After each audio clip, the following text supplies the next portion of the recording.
Shalom, selamat hari Minggu, selamat sore Bapak Ibu Saudara yang dikasihi oleh Tuhan Yesus Kristus. Pada kesempatan sore hari ini kita bersyukur pada Tuhan, kita diberikan waktu oleh Tuhan untuk kembali melanjutkan perenungan kita akan kebenaran firman Tuhan, memelihara iman, menambahkan penguasaan diri. Ada beberapa bagian yang akan kita baca, kita persiapkan di dalam Alkitab kita. Pertama dari 2 Petrus, pasal yang pertama ayat 3-9, karena ini menjadi bagian yang sangat membicarakan bagian ini, ya, tentang memelihara iman. Saya akan bacakan firman Tuhan bagi Bapak Ibu Saudara, kita akan memperhatikan di dalam Alkitab kita masing-masing atau di dalam tulisan yang telah tersedia di layar. Demikian firman Tuhan. Karena kuasa ilahinya telah menganugerahkan kepada kita segala sesuatu yang berguna untuk hidup yang saleh, oleh pengenalan kita akan Dia yang telah memanggil kita oleh kuasa-Nya yang mulia dan ajaib. Dengan jalan itu Ia telah menganugerahkan kepada kita janji-janji yang berharga dan yang sangat besar, supaya olehnya kamu boleh mengambil bagian dalam kodrat ilahi dan luput dari hawa nafsu duniawi yang membinasakan dunia. Justru karena itu, kamu harus dengan sungguh-sungguh berusaha untuk menambahkan kepada imanmu kebajikan, dan kepada kebajikan pengetahuan, dan kepada pengetahuan penguasaan diri, kepada penguasaan diri ketekunan, dan kepada ketekunan kesalehan, dan kepada kesalehan kasih akan saudara-saudara, dan kepada kasih akan saudara-saudara kasih akan semua orang. Sebab apabila semuanya itu ada padamu dengan berlimpah-limpah, kamu akan dibuatnya menjadi giat dan berhasil dalam pengenalanmu akan Yesus Kristus Tuhan kita. Tetapi barang siapa tidak memiliki semuanya itu, ia menjadi buta dan picik, karena ia lupa bahwa dosa-dosanya yang dahulu telah dihapuskan. Kisah Para Rasul pasal yang ke-24 ayat yang ke-25. Ini konteksnya ketika Paulus berbicara dengan seorang Felix. Tetapi ketika Paulus berbicara tentang kebenaran, penguasaan diri dan penghakiman yang akan datang, Felix menjadi takut dan berkata, "Cukuplah dahulu dan pergilah sekarang. Apabila ada kesempatan baik, aku akan menyuruh memanggil engkau." Terakhir Amsal 16 ayat 32. Orang yang bersabar melebihi seorang pahlawan. Orang yang menguasai dirinya melebihi orang yang merebut kota. Demikian jauh pembacaan firman Tuhan kita pada sore hari ini. Bapak Ibu Saudara yang dikasihi oleh Tuhan Yesus Kristus, memelihara iman. Beberapa minggu yang lalu kita sudah membahas tentang bagaimana menambahkan kebajikan sebagai bagian dari hal yang sangat penting untuk mewujud nyatakan iman kita. Kita sudah membahas bagaimana menambahkan pengetahuan kepada iman. Tetapi juga bagaimana pengetahuan itu membuat kita untuk mengenal Tuhan, membuat kita untuk mengerti, memahami akan kehendak Tuhan. Pengetahuan perlu, tapi orang yang berpengetahuan tanpa adanya penguasaan diri akan sangat berbahaya. Sehingga pengetahuan tanpa adanya penguasaan diri membuat orang kemudian bisa melupakan Tuhan, bisa mengandalkan pengetahuan, dan bahkan pengetahuan sendiri pun kalau tanpa penguasaan diri sana akan menjadi liar. Oleh sebab itu betapa pentingnya untuk memiliki penguasaan diri di dalam konteks memahami, memelihara iman ini. Penguasaan diri, ketika kita bicara tentang penguasaan diri, secara harafiah, kata yang diterjemahkan untuk penguasaan diri itu adalah memiliki kuasa, memiliki kekuatan, memiliki kemampuan atau otoritas untuk mengarahkan, memerintah atau melarang diri sendiri terhadap segala sesuatu yang tidak sesuai dengan kebenaran tentu dalam konteks kita sebagai orang percaya. Tetapi bagi orang dunia, memiliki penguasaan diri adalah suatu kebebasan bagi mereka untuk melakukan apa yang mereka ingin lakukan. Karena menganggap diri saya bebas, diri saya punya kekuasaan atas diri saya memiliki otoritas atas diri saya. Sehingga yang lain tidak perlu mencampur urusan saya, karena saya punya otoritas atas diri. Itukah yang disebut dengan penguasaan diri? Di dalam konteks dunia Yunani kuno, penguasaan diri itu berbicara tentang bagaimana seorang kaisar yang kemudian ketika dia memerintah lalu mengesampingkan apa yang menjadi kepentingan dirinya demi kepentingan masyarakat, demi kepentingan rakyat. Kalau orang sudah memiliki penguasaan diri dan mampu mengesampingkan kepentingan diri, wah itu sudah bisa jadi pemerintah, itu sudah bisa menjadi pemimpin, itu sudah bisa menjadi seorang kaisar. Oleh sebab itu, yang namanya penguasaan diri, maka hal yang sangat penting di dalam dunia atau secara khusus bicara tentang filsafat Stoa. Filsafat Stoa menganggap bahwa penguasaan diri itu adalah kebajikan yang tertinggi. Sokrates pun memahami bagian itu. Kenapa? Karena tanpa adanya penguasaan diri, maka seseorang akan menjadi hancur. Namun bagi mereka bahwa penguasaan diri itu berpusat pada manusia, sangat antroposentris. Sehingga apa yang menjadi kekuatan bagi manusia, bagi filsafat Stoa ini, ketika mereka bicara tentang penguasaan diri, yaitu apa? Pikiran.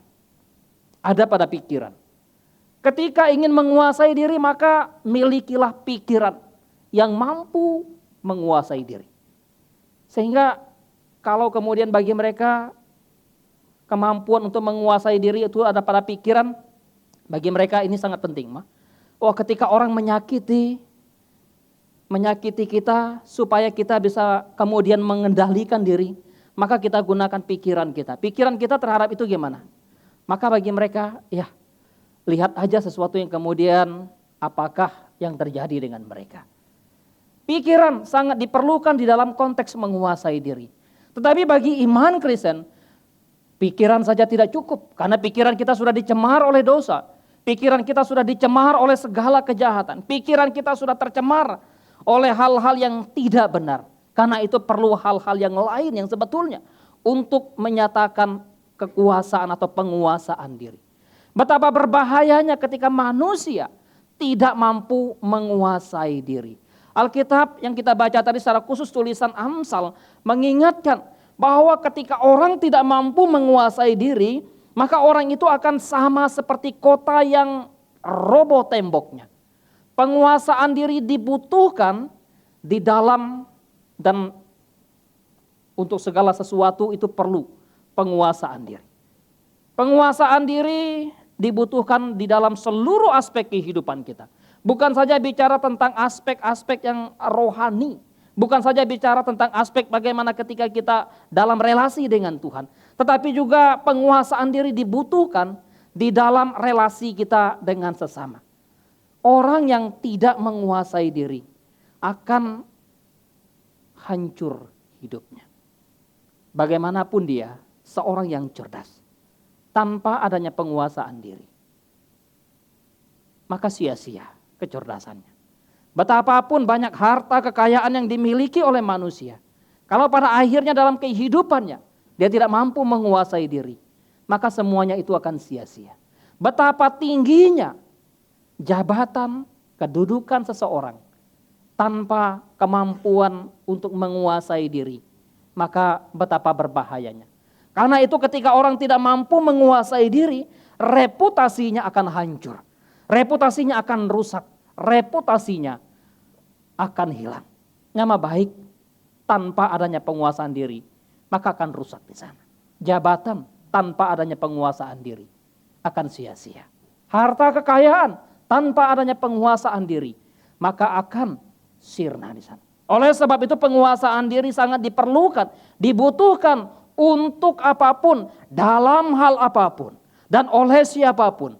Bukan saja boleh oleh orang percaya, bahkan dunia pun menginginkan yang namanya penguasaan diri. Anak kecil perlu penguasaan diri, iya. Karena itu kita terus melatih mereka untuk bisa menguasai diri.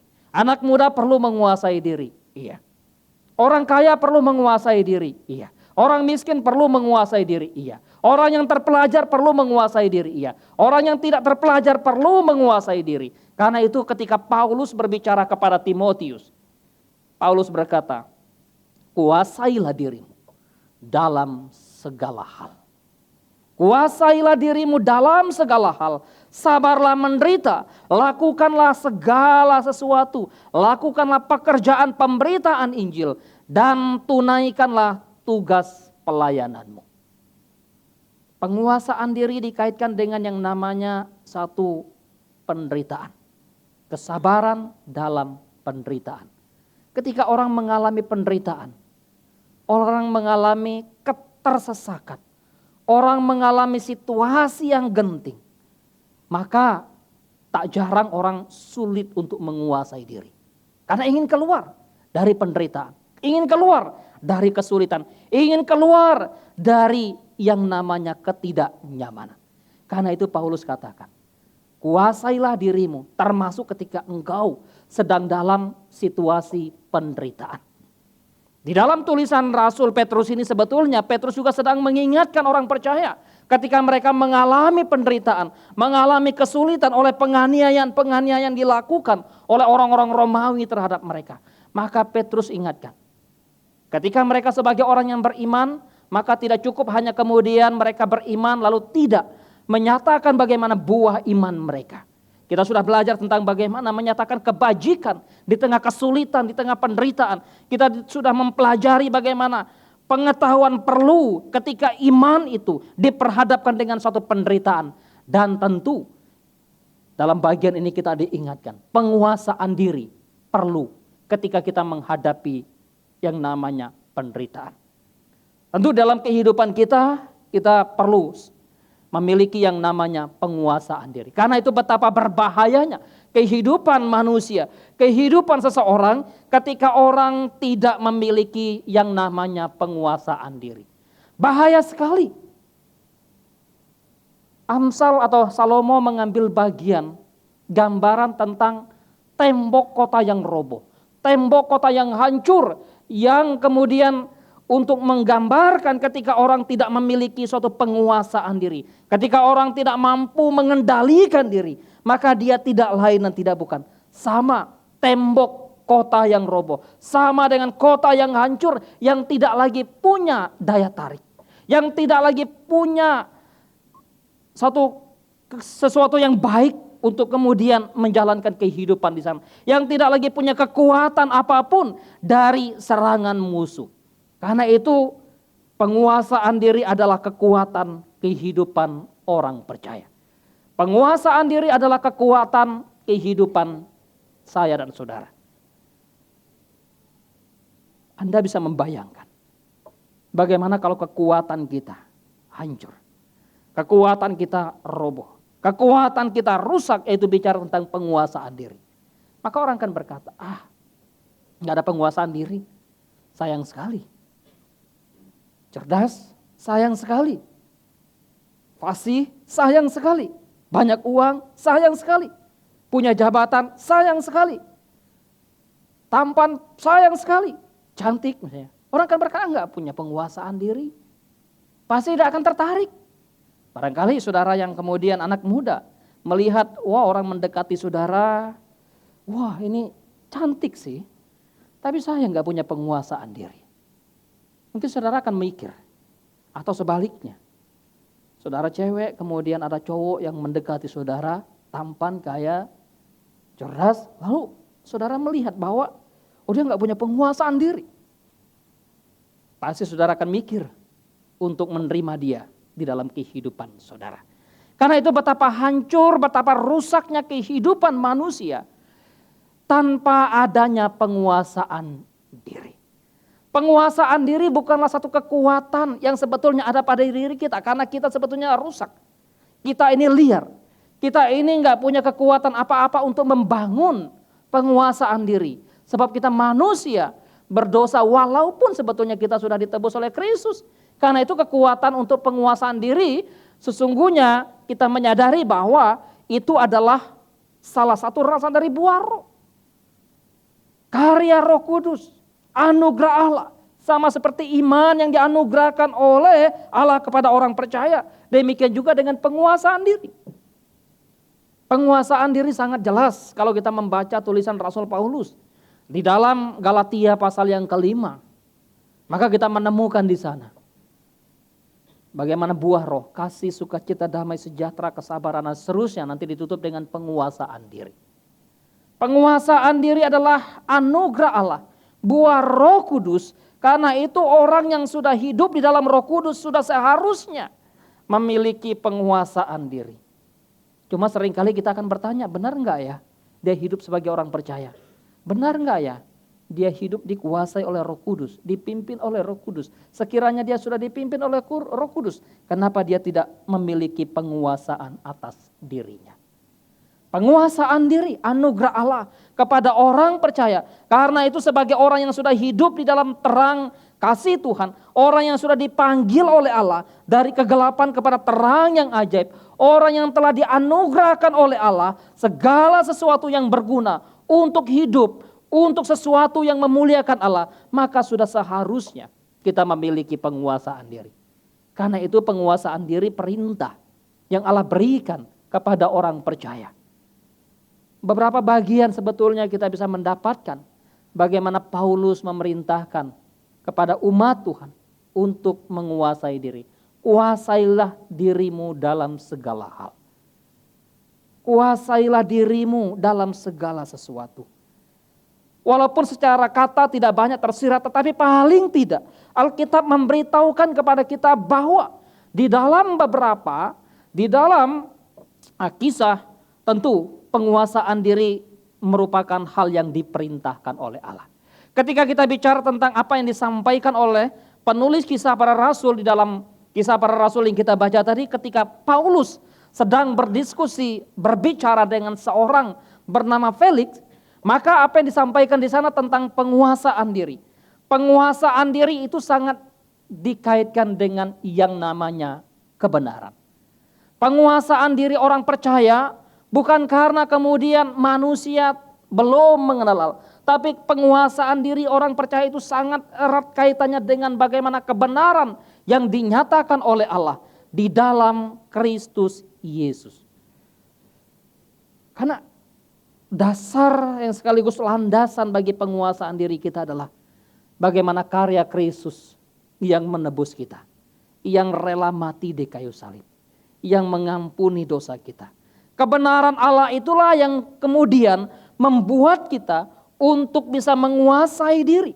Sehingga ketika Paulus bicara tentang penguasaan diri, bukan bicara tentang penguasaan diri secara umum. Bukan bicara tentang penguasaan diri secara psikologis. Bukan bicara tentang penguasaan diri yang secara prinsip-prinsip duniawi biasa. Tidak.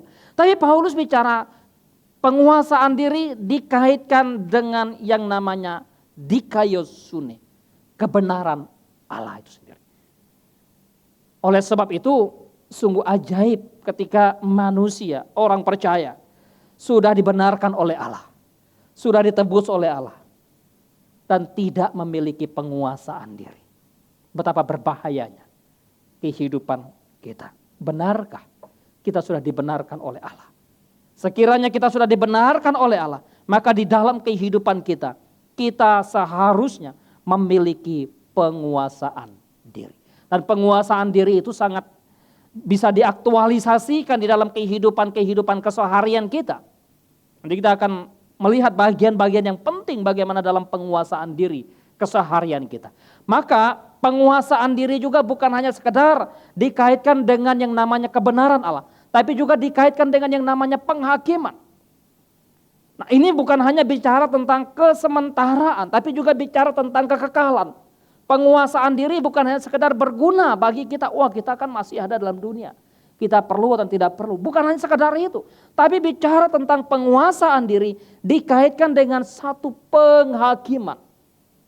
Maka di dalam tulisan Paulus nanti kita akan melihat bahwa orang yang tidak mampu menguasai diri atau orang yang tidak memiliki penguasaan diri itu memiliki hal yang sangat-sangat penting. Dan karena itu Paulus katakan orang yang tidak memiliki penguasaan diri atau buah roh, maka tidak dapat berbagian di dalam kerajaan Allah. Penguasaan diri berkaitan erat dengan yang namanya penghakiman. Karena itu Felix sangat ketakutan ketika Paulus bicara tentang kebenaran, tentang penguasaan diri, dan tentang penghakiman. Felix tahu bagaimana konsep penguasaan diri di luar kekristenan. Bagi dia, wah ini penguasaan diri ketika sudah dikaitkan dengan kebenaran dan dikaitkan dengan suatu penghakiman. Ini bukan hal yang sederhana, bukan hal yang main-main, bukan hal yang sepele, tapi hal yang sangat penting. Oleh sebab itu ketika bicara tentang penguasaan diri, maka bukan hanya dikaitkan dengan kebenaran, dikaitkan dengan penghakiman Allah, tetapi juga penguasaan diri dikontraskan dengan perbuatan-perbuatan daging. Itulah yang terdapat di dalam tulisan Rasul Paulus kepada jemaat di Galatia. Bagaimana dia menyampaikan tentang apa yang menjadi perbuatan daging. Perbuatan daging di sana sangat nyata. Percabulan, kecemaran, hawa nafsu, penyembahan berhala, dan sebagainya. Maka bicara tentang penguasaan diri itu dikontraskan dengan perbuatan-perbuatan daging. Dengan hal-hal yang berupa kecemaran, berupa hawa nafsu, berupa penyembahan berhala, berupa pertikaian. Kita bisa membayangkan dan memikirkan bagaimana ketika Paulus membicarakan tentang perbuatan-perbuatan daging. Kecemaran. Maka kecemaran itu bisa bicara tentang bagaimana ketidakmampuan manusia dalam penguasaan diri terhadap hal-hal yang tentunya keinginan-keinginan daging, hawa-hawa nafsu itu. Manusia tentu kepengen hawa nafsunya dipuaskan dengan sedemikian rupa. Memuaskan hawa nafsu dengan segala keinginan yang ada. Ya, kalau bisa kemudian dalam konteks anak-anak muda atau dalam konteks kehidupan manusia yang normal, maka kalau kita membaca beberapa tulisan macam di Roma, maka bagaimana manusia yang berdosa itu ketika mereka menyimpang, menyalahgunakan hubungan suami istri dalam hal seksual. Maka bagaimana Paulus mengingatkan bahwa penguasaan diri itu dikontraskan dengan keinginan-keinginan dunia, keinginan-keinginan daging. Keinginan daging itu seperti apa? Keinginan daging itu banyak sekali. Kita ingin bagaimana pikiran kita dipuaskan menurut kehendak kita. Kita ingin bagaimana selera kita kemudian dipuaskan. Kita ingin bagaimana kita menjadi yang kemudian terkemuka dan sebagainya. Banyak sekali yang menjadi keinginan-keinginan sana. Bahkan pertikaian, kecemaran, hawa nafsu, penyembahan berhala. Itulah bicara tentang keinginan-keinginan daging. Dan tentu ketika Paulus bicara penguasaan diri ini kontras dengan semuanya itu. Harus dikesampingkan, harus dibuang, harus ditinggalkan, harus dilepaskan. Karena itu bicara penguasaan diri berarti penaklukan diri kepada kehendak Allah. Penaklukan diri kepada keinginan Tuhan. Penaklukan diri kepada firman Tuhan. Paulus berbicara tentang keinginan daging ini. Maka penguasaan diri yang dikontraskan dengan keinginan daging tadi sangat jelas. Ya, orang yang tidak memiliki penguasaan diri di sana dikatakan tidak akan dapat berbagian di dalam kerajaan Allah. Tidak akan dapat berbagian dalam kerajaan surga. Itu di dalam ayat yang ke-22, kalau 23 kita baca semua itu maka kita akan mendapatkan di sana. Bagaimana kita sebagai orang percaya terus diingatkan di dalam hidup keberimanan kita yang terus menjaga, memelihara kehidupan kita sebagai anak-anak Allah. Ibu bapak saudara-saudara yang dikasihi oleh Tuhan, penguasaan diri di dalam kehidupan orang percaya bukannya dikaitkan dengan bagaimana kebenaran Allah, dikaitkan dengan bagaimana penghakiman yang akan dinyatakan oleh Allah, tetapi juga dikontraskan dengan hal-hal yang tadi berupa keinginan-keinginan daging. Tetapi dalam konteks Petrus ini, tulisan Rasul Petrus, maka bicara penguasaan diri di dalam kehidupan umat Tuhan itu dikaitkan dengan apa? Pengenalan akan Yesus Kristus yang melimpah. Barang siapa sudah mengenal Yesus Kristus, di dalam segala kelimpahan dia memiliki pengenalan yang baik, pengenalan yang utuh, pengenalan yang benar akan Kristus, maka sudah seharusnya dia menjadi orang yang memiliki penguasaan diri. Hidup sebagaimana Kristus hidup. Kristus sendiri pun ketika dia datang ke dalam dunia mengambil rupa menjadi manusia, dia pun diperhadapkan dengan bagaimana godaan, bagaimana ujian, bagaimana tantangan. Maka dia pun tentu menjadi model, menjadi role, menjadi teladan di dalam kepenguasaan dirinya. Ketika Yesus dicoba di padang gurun, 40 hari puasa. Tentu kondisi lapar bukan? Ketika lapar ditawarkan, jika engkau anak Allah, perintahkanlah batu ini menjadi roti. Tergiur kalau kita manusia yang cenderung kelapar gitu ya. Kalau kita pikir, oh ini lagi lapar, ini lagi haus. 40 hari diperintahkan atau disuruh, dicobai. Perintahkan batu ini, ubah batu ini jadi makanan. Bukankah ini menjadi satu yang sebetulnya juga berkaitan dengan kepenguasaan diri. Ketika Yesus kemudian dicoba di padang gurun, lalu ketika iblis tidak berhasil untuk mencobai Yesus, mengubah batu menjadi roti. Jika engkau anak Allah, jatuhkanlah dirimu dari bumbung bait Allah ini. Sebab ada tertulis, ada malaikat-malaikat yang menatang engkau bukan. Jika engkau anak Allah, jatuhkanlah dirimu. Lalu iblis memperlihatkan kepada Yesus kerajaan-kerajaan dunia. Kekayaan, kemegahan dunia. Bukankah ini juga berkenaan dengan bagaimana kepenguasaan diri yang ada di dalam Kristus. Karena itu untuk menjadi orang yang bisa menguasai diri, untuk menjadi orang yang mampu memiliki kepenguasaan atas hidup kita, penguasaan diri yang baik, penguasaan diri yang benar. Tentu firman menjadi penting di sana. Orang yang sadar kepenuh atau kelimpahan dengan firman dalam hidupnya, dia akan memiliki penguasaan diri. Karena itu bicara tentang penguasaan diri di dalam Petrus ini, Petrus mengingatkan, engkau orang beriman, engkau orang yang sudah dipanggil oleh Allah, engkau orang yang mengenal Kristus, maka sudah seharusnya engkau memiliki penguasaan diri di dalam kehidupan. Ketika orang menguasai diri, maka di situ hidup orang percaya menjadi powerful. Hidup kita menjadi penuh kuasa dan bahkan penuh menjadi saksi Kristus, hidup yang kemudian menjadi efektif dan juga menjadi berbuah. Anda, saudara, kita semua ketika kita hidup sebagai orang percaya tidak memiliki penguasaan diri. Lalu kita mau memberitakan Injil. Kita mau berbicara kebenaran. Mungkin orang akan berkata, orang akan ragu, orang akan bertanya. Karena itu hidup penguasaan diri sangat penting. Hidup yang menguasai diri. Maka orang percaya menguasai diri itu hidupnya akan menjadi efektif dan menjadi berbuah. Penguasaan diri dalam perkataan. Bagaimana ketika kita berkata, apalagi dalam zaman sekarang media sosial, betapa mudahnya kita untuk tidak menguasai diri, walaupun tidak secara verbal bicara, tetapi kadang dalam komentar-komentar kita barangkali kita menunjukkan bahwa kita tidak memiliki penguasaan diri di sana. Karena itu penting bagaimana kita menahan diri, menguasai diri. Banyak hal yang membuat kita tergoda untuk kemudian tidak menguasai diri. Zaman semakin canggih. Zaman semakin menawarkan segala keinstanan. Tetapi kita terus diingatkan, hidup sebagai orang percaya yang memiliki penguasaan diri.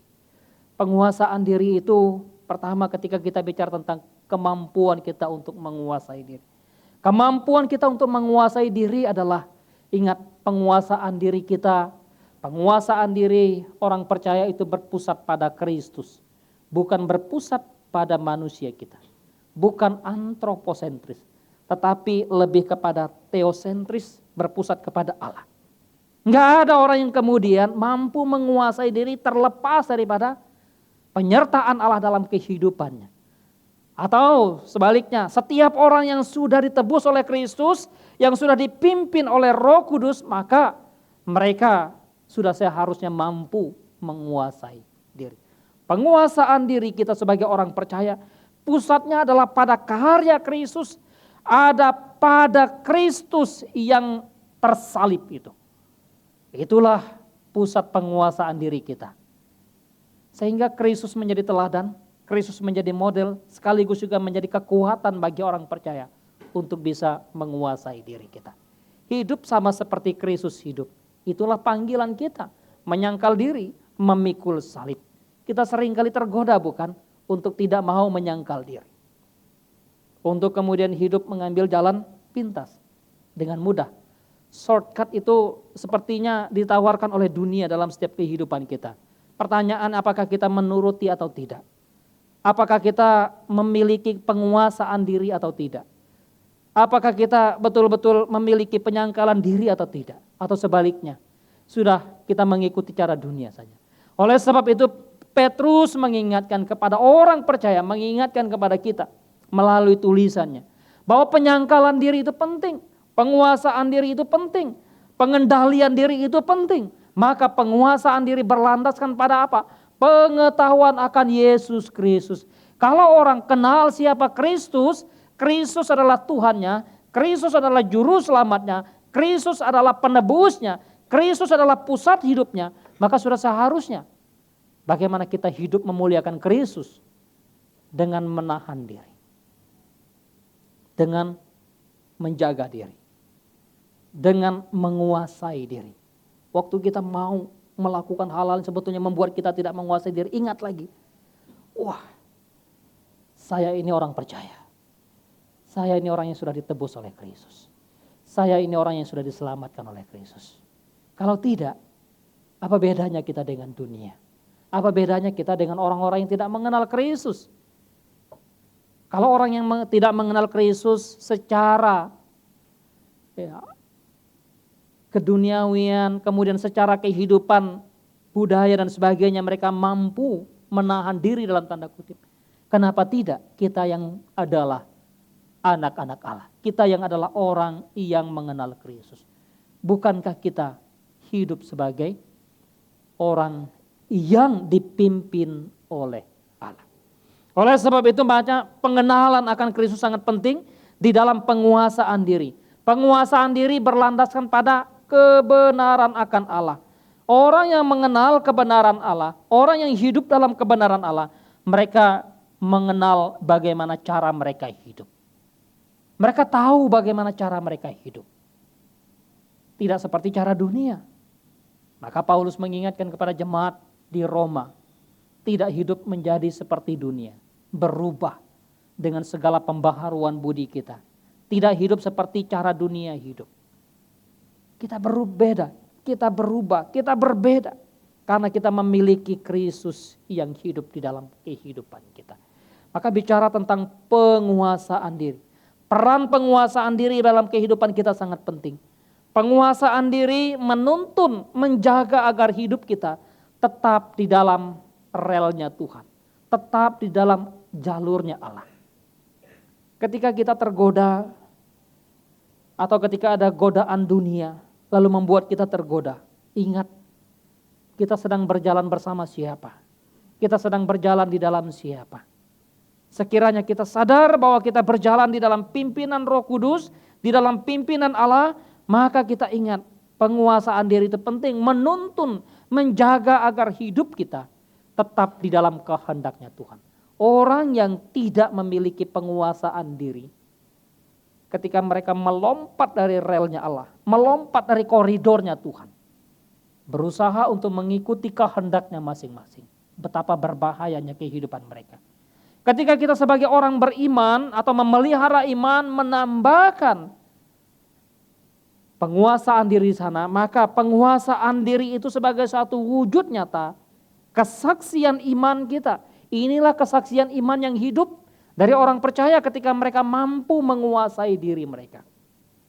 Jadi iman yang sejati, iman yang hidup, iman yang berbuah, iman yang dipimpin, dipelihara, dituntun oleh Allah.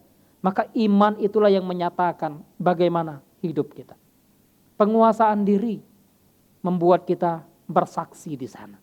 Diberikan sebagai apa? Suatu peringatan supaya orang percaya tidak menyalahgunakan kemerdekaan, kehidupan dalam Kristus. Ini salah satu bagian yang ditekankan oleh Petrus dalam bagian ini. Jadi untuk menolong, mengerti bagaimana kita hidup dalam suatu kemerdekaan sebagai orang percaya. Sehingga tidak salah dalam menggunakan kehidupan yang telah ditebus oleh Kristus. Jadi penguasaan diri menyadar ingatkan kepada kita. Bagaimana kita hidup sebagai orang tebusan, orang yang merdeka. Banyak orang yang menyalahgunakan kemerdekaan, berpikir bebas sebagai orang percaya. Tapi kita diingatkan, ingat kebebasan kita adalah kebebasan yang terbatas. Kebebasan kita adalah kebebasan di dalam kebenaran, itu melayani Tuhan. Karena itu betapa pentingnya untuk kita melakukan atau memiliki penguasaan diri. Kenapa? Tanpa penguasaan diri dalam kehidupan kita, firman Allah akan dicela. Firman Allah akan dihujat di sana. Itulah yang ditekankan oleh Paulus ketika dia menulis kepada Titus. Supaya orang-orang memiliki penguasaan diri termasuk orang muda di sana. Supaya apa? Supaya hidup tidak dicela. Supaya apa? Supaya firman Allah tidak dihujat. Supaya apa? Supaya kesaksian hidup kita menjadi nyata. Orang kan berpikir, wah ini orang Kristen ya, kok nggak mampu menguasai diri gitu ya. Seperti apa? Bagaimana? Karena itu kita adalah surat Kristus yang hidup. Kita membawa terang Kristus. Kita adalah saksi Kristus di tengah-tengah dunia ini. Maka kehidupan akan menjadi teratur ketika seseorang mampu menguasai diri. Kita bisa memikirkan bagaimana kalau dalam satu negara orang masing-masing mengambil jalannya, mengambil caranya, sesuka hatinya, dan tidak mampu menguasai diri, tidak memiliki penguasaan diri di sana. Bukankah akan hancur? Dalam perjalanan, kalau masing-masing lampu merah, misalnya lampu merah tiba-tiba udah enggak berfungsi, maka sembraut di jalan. Hidup kita tanpa penguasaan diri, maka akan berantakan. Kehidupan orang yang tidak mampu menguasai diri akan berantakan. Dia suka-sukanya dia. Ya, terserah dia katanya. Karena dia yang berkuasa atas dirinya. Tidak lagi melibatkan Kristus. Tidak lagi melibatkan Allah di sana. Sehingga betapa berbahayanya ketika kehidupan manusia tidak memiliki penguasaan diri. Hal yang sangat penting untuk kita, kenapa kita perlu penguasaan diri. Dengan memiliki penguasaan diri, maka kita bisa menikmati realita kerajaan Allah. Menikmati shalomnya Tuhan, menikmati damai sejahteranya Tuhan. Di dalam kehidupan kita, di dalam dunia ini kita menikmati bagaimana pemeliharaan Tuhan, bagaimana cinta kasih Tuhan yang memelihara kehidupan kita. Oleh sebab itu, maka penguasaan diri sebagai wujud iman yang sejati, yang taat pada pimpinan Allah bagi kita. Roh Kudus mimpin hidup kita. Itu jelas dalam Galatia. Karena itu bagaimana kehidupan kita yang sebetulnya perlu penguasaan diri. Kadang orang pikir seperti apa dan bagaimana cara kita mau menguasai diri. Kita kepengen menjadi orang yang bisa menguasai diri. Tapi sulit sekali. Tapi bagaimana mau menguasai diri. Maka sebetulnya kita bisa menguasai diri bukan karena kemampuan kita, bukan karena kekuatan kita, bukan karena hasil latihan mental kita untuk mengembangkan kemampuan kita. Tidak. Tapi kembali bahwa karya Roh Kuduslah yang memampukan kita untuk kita bisa menguasai diri. Orang yang sudah hidup dalam terang Roh Kudus, harusnya dia bisa menguasai diri. Karena itu bagaimana kita hidup dalam kebijaksanaan, hidup dalam kebenaran, hidup dalam keteraturan, hidup dalam cinta kasih Kristus. Tambahkanlah pengenalan kita akan Kristus lewat firman-Nya. Itulah yang menjadi kekuatan kita, itulah yang akan memandu kita, itulah yang akan memimpin kita untuk menjadi orang yang bisa menguasai diri. Mau menguasai diri? Dengan kata lain, milikilah relasi yang indah dengan Allah. Milikilah relasi yang indah dengan Kristus. Tambahkanlah pengenalan kita, pengetahuan kita yang dalam, yang benar akan Kristus. Maka di sana kita akan diingatkan bahwa kita milik Dia. Kita perlu menguasai diri di dalam segala hal, di dalam segala sesuatu. Ketika kita pacaran bagi anak muda, bagaimana memiliki penguasaan diri. Kenapa? Karena harus sadar, pacaran kita adalah pacaran dalam Kristus. Kita ini murid Kristus, kita ini anak-anak Kristus. Sehingga kita memiliki penguasaan diri di sana. Bagi dunia, barangkali bebas. Ngapain kita? Kita terserah. Dunia demikian, zaman demikian. Tapi tidak demikian dengan kita sebagai anak-anak muda. Bagi kita yang belajar, mahasiswa. Maka sekiranya kita sadar adalah milik Kristus, kita memiliki pengenalan akan Kristus. Maka kita memiliki penguasaan diri ketika kita di dalam kampus. Ketika kita di dalam belajar. Ketika kita di dalam perkuliahan kita. Sekiranya kita sadar sebagai pengusaha yang adalah milik Kristus, sebagai pengusaha yang ada di dalam Kristus, sebagai pengusaha yang mengenal Kristus dengan benar, maka kita pun akan memiliki penguasaan diri di dalam kita berbisnis, di dalam kita berusaha, di dalam kita bekerja. Kita memiliki penguasaan diri di sana. Penting. Sekiranya orang tidak mengenal akan Kristus, bagi mereka enggak apa-apa, bypass saja, potong kompas, shortcut, ambil aja. Tapi kita sebagai anak-anak Allah, sebagai murid Kristus, sebagai orang yang hidup di dalam tuntunan Allah Roh Kudus, yang mengenal firman-Nya, tahu yang salah, tahu yang benar, maka kita pikir, kuasai diri. Benar enggak ini? Penguasaan diri. Dan bahkan penguasaan diri pun penting dalam melayani Tuhan. Penguasaan diri pun penting dalam hidup sebagai jemaat Tuhan. Penguasaan diri pun sebagai gereja Tuhan sangat penting sekali. Sehingga ketika kita salah melangkah, salah jalan, salah kebijakan, salah ambil keputusan, betapa berbahayanya kehidupan kita. Dan biarlah Tuhan menolong kita dengan segala hikmat-Nya, dengan segala pengertiannya, dengan segala kebenarannya, dengan kelimpahan kasih karunia-Nya, menolong kita untuk menjadi pribadi-pribadi yang memiliki penguasaan diri. Orang akan melihat, beda loh orang Kristen, bisnisnya beda. Beda loh orang Kristen, pekerjaannya, kejujurannya, ketekunannya. Beda loh orang Kristen dalam perkuliahan mereka. Beda loh orang Kristen dalam studi mereka. Beda loh orang Kristen dalam keluarga mereka. Inilah yang Tuhan inginkan dari kehidupan kita. Biarlah Tuhan memimpin kita. Tuhan menolong kita hidup sebagai umat-Nya yang beriman. Iman telah dianugerahkan oleh Tuhan. Tetapi jangan lupa, iman harus terus-menerus dipelihara. Dengan menambahkan, ada kebajikan yang sudah kita pelajari. Ada pengetahuan yang sudah kita pelajari. Tetapi juga ada penguasaan diri yang diperlukan di dalam mewujud nyatakan iman yang sejati itu. Biarlah setiap kita dianugerahkan oleh Tuhan kemampuan untuk menguasai diri. Tuhan menolong, Tuhan memimpin kita. Barangkali Bapak Ibu Saudara-saudara, jika ada hal-hal yang ingin ditanyakan,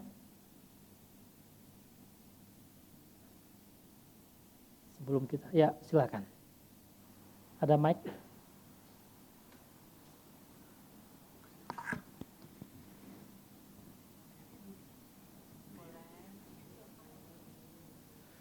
Salam sejahtera Pak Pendeta. Ya. Saya mau bertanya tentang koridor batasan penguasaan diri ini. Maksudnya kalau misalkan penguasaan diri dikontraskan dengan perbuatan daging, berarti antara penguasaan diri dengan hawa nafsu, saya rasa koridornya jelas punya batasan. Dengan perbuatan tercela yang bertentangan dengan kebenaran, koridornya jelas punya batasan.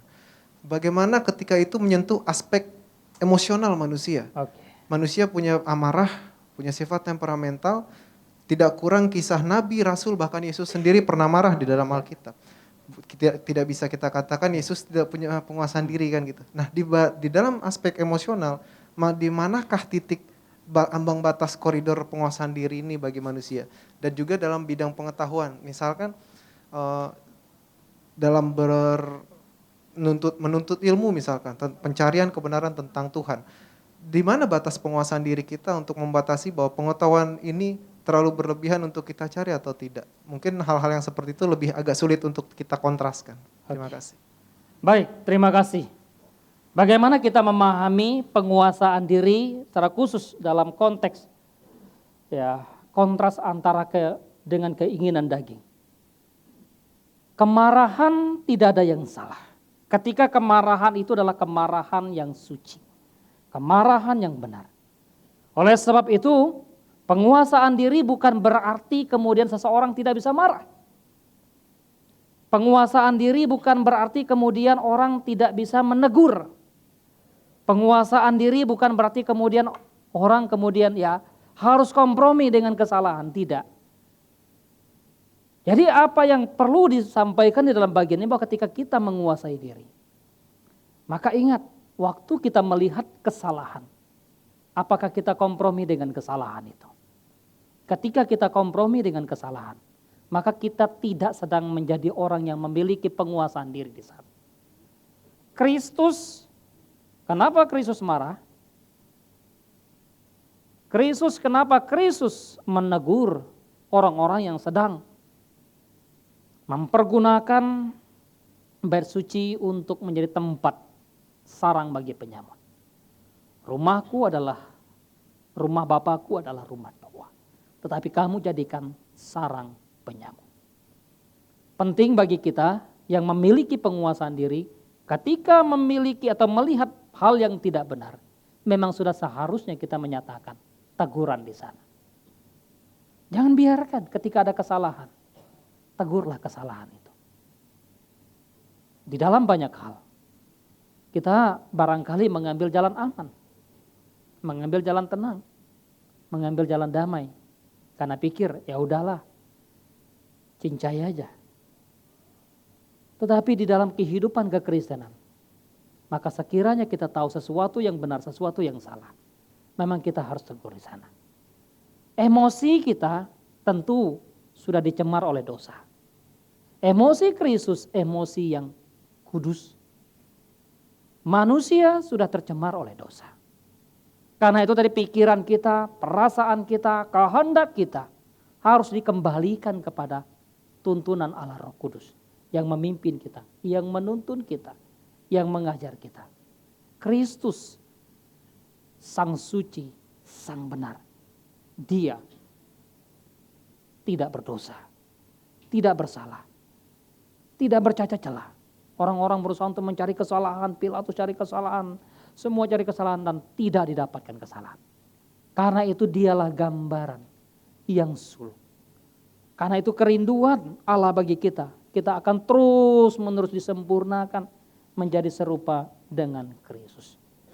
Jadi penting sekali dalam bagian ini adalah bagaimana kita menguasai diri. Dikontraskan dengan yang namanya keinginan daging, itu adalah keinginan dosa. Bukan keinginan kita, kita nggak bisa marah. Kita melihat anak kita gitu ya melakukan kesalahan, masa kita toleransi dengan dia? Puji Tuhan, kamu melakukan kesalahan, terima kasih. Enggak dong. Kita menegur dia sebagai cinta kasih kita, sebagai perhatian kita, dan bahkan sebagai pendidikan bagi kebenaran. Itulah kenapa pentingnya kita memahami bagian ini. Jadi ingat, menguasai diri bukan berarti tidak bisa marah. Menguasai diri bukan berarti kemudian kita kompromi dengan kesalahan-kesalahan. Justru ketika kita memiliki penguasaan diri, memiliki iman yang sejati ini, kita tahu, ini enggak benar ya. Kita tegur dong teman kita, lu enggak benar ya. Enggak boleh begitu lagi. Ya. Ketika kita bicara tentang bagaimana menguasai diri dalam konteks kemudian pengetahuan, ya, minggu lalu sudah dibahas, jangan membenturkan antara iman dan pengetahuan. Tentu pengetahuan itu perlu diterangi oleh iman, perlu diterangi oleh firman. Tidak semua tentu pengetahuan itu bisa ya kita kategorikan sebagai sesuatu yang benar dan kita terima. Tetapi karena itu bahwa iman kita menerangi pengetahuan yang terus menerus berkembang ini. Contoh, ketika pengetahuan mengatakan manusia diciptakan dari kera atau evolusi, apakah iman kita menerima atas nama pengetahuan maka kita setuju? Ya. Enggak, makanya iman menerangi pengetahuan. Iman harus mampu melihat pengetahuan. Ya. Hal-hal yang demikian yang harus kita perhatikan. Apalagi dalam zaman sekarang ya, anak-anak sekolah, kadang mereka harus bertanya lagi. Wah, manusia dibuat dari monyet, gitu ya. Manusia dari kera misalnya.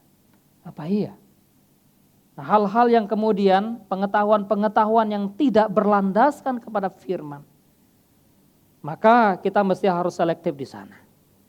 Tetapi jangan lupa bahwa ada kebenaran-kebenaran yang Allah nyatakan melalui pengetahuan-pengetahuan yang sebetulnya bukan ditemukan oleh orang Kristen. Tapi kita juga harus menemui di sana, harus menguji lagi. Ya, minggu lalu nanti ditonton lagi YouTube minggu lalu, penting itu. Jadi ketika gereja pernah terjebak juga menolak bagaimana pengetahuan, dipikir bahwa gereja paling benar, tapi tidak lagi mempertimbangkan aspek-aspek yang lain. Karena itu ujilah segala sesuatu. Jangan terima mentah-mentah. Filter lagi, oh ya ini benar enggak ya? Ini benar enggak ya? Ya, penting. Ketika kemudian dalam zaman sekarang orang ya terima aja dunia sudah menerima. Ya, misalnya HAM sudah menerima atau bukan hanya dunia ya, kadang gereja juga sudah mempelintirkan yang namanya kebenaran dengan menyetujui perkawinan sejenis misalnya. Ini jangan dunia yang tidak mengenal ini dulu ya. Ini kadang dalam gereja aja misalnya. Wah, disetujui misalnya. Walaupun di Indonesia belum, misalnya Barat misalnya udah ada. Ya. Kembali bahwa pengetahuan itu penting. Pengetahuan itu dianugerahkan Allah. Tetapi pengetahuan perlu diuji. Hidup orang percaya perlu pengetahuan. Pengetahuan yang membuat kita untuk mengenal Tuhan. Pengetahuan yang membuat kita untuk melihat kebenaran Allah. Pengetahuan yang membuat kita untuk kemudian memuliakan Tuhan. Penting di sana. Jadi jangan pernah berhenti untuk terus belajar menggali pengetahuan juga. Ya, namun kita perlu selektif, perlu filter lagi, perlu uji lagi, perlu kaji lagi. Jangan sampai kemudian kita anti kepada satu pengetahuan. Oh, kita anti pengetahuan ini misalnya. Atas nama apa? Atas nama iman. Tapi lihat ya, maka perlu di sana memang kita perlu pengujian segala sesuatu. Minggu lalu kita sudah membahas tentang menambahkan pengetahuan kepada iman.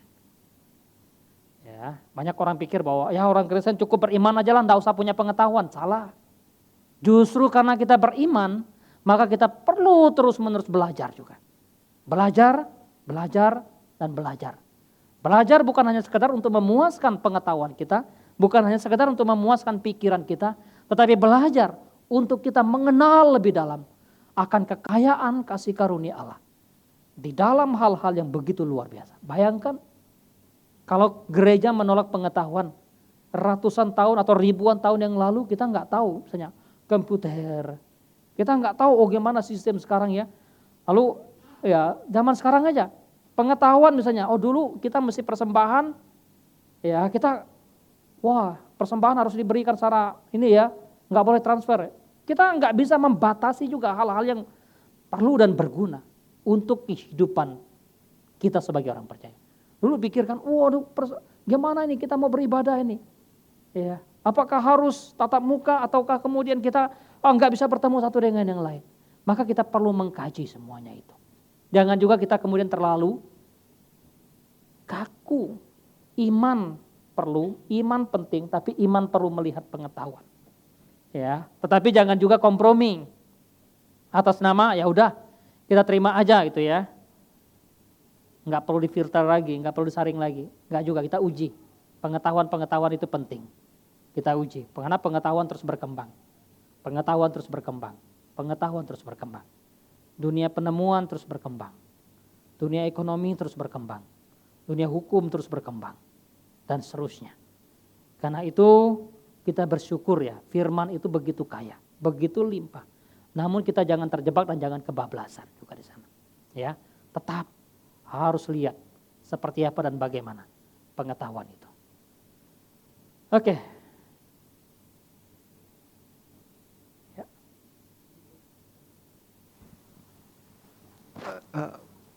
Ini Pak Pendeta, yang dalam aspek emosional tadi, saya rasa kita orang Kristen juga setuju kalau misal ada yang salah kita tegur dalam konsep penguasaan diri. Ya. Yang saya mau tanyakan itu tadi ambang batas koridornya itu seperti apa? Mungkin kalau saya boleh modifikasi contoh yang Bapak Pendeta berikan jadi kayak gini, ada orang salah, mungkin orang dekat kita tegur, tapi jadi ngotot-ngototan dan kita atas dasar karena kita mengasihi, kita pengen dia tuh berubah misalkan gitu.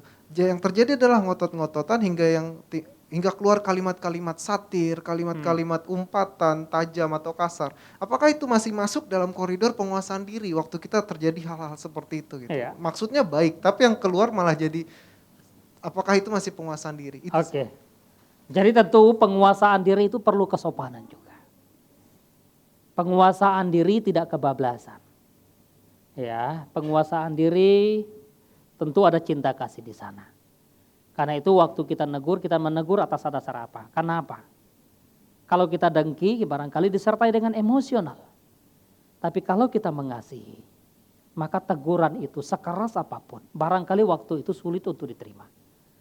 Tetapi ketika teguran itu adalah teguran yang penuh cinta kasih di sana, maka teguran itu pasti akan mengubahkan.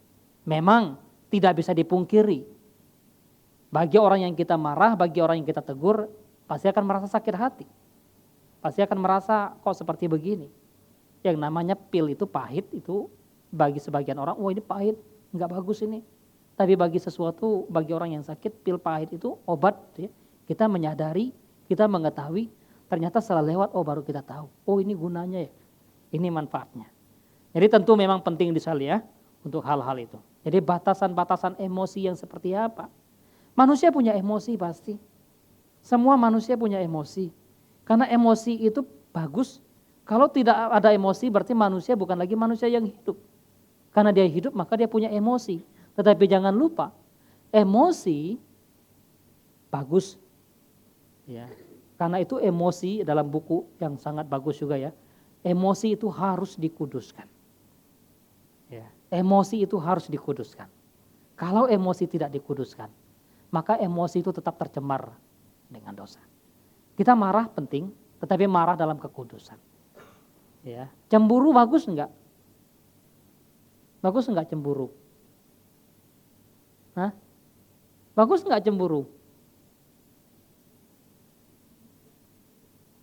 Hah? Enggak bagus. Allah adalah Allah yang cemburu loh. Mengasihi bagus enggak?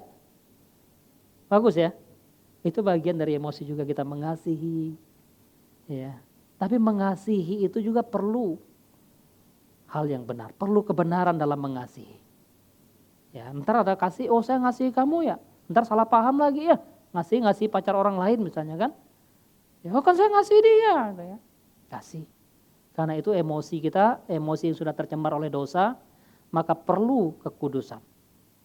Perlu firman, Roh Kudus yang menguduskan emosi kita. Ya, jadi penting di sini karena itu penting bagaimana kehidupan kita dalam pimpinan Allah, dalam pimpinan firman, dalam terang firman, dan juga Roh Kudus yang terus menolong kita. Ya, di dalam emosi kita. Kalau emosi-emosian begitu ya, bahaya juga. Emosi penting. Tanpa emosi itu benda mati yang tidak punya emosi, nggak punya perasaan, gitu ya. Nggak punya hati katanya. Emosi itu bagian dari hidup. Ya, karena itu firman itu harus menerangi emosi kita. Firman itu harus ya memperbaiki emosi kita di sana.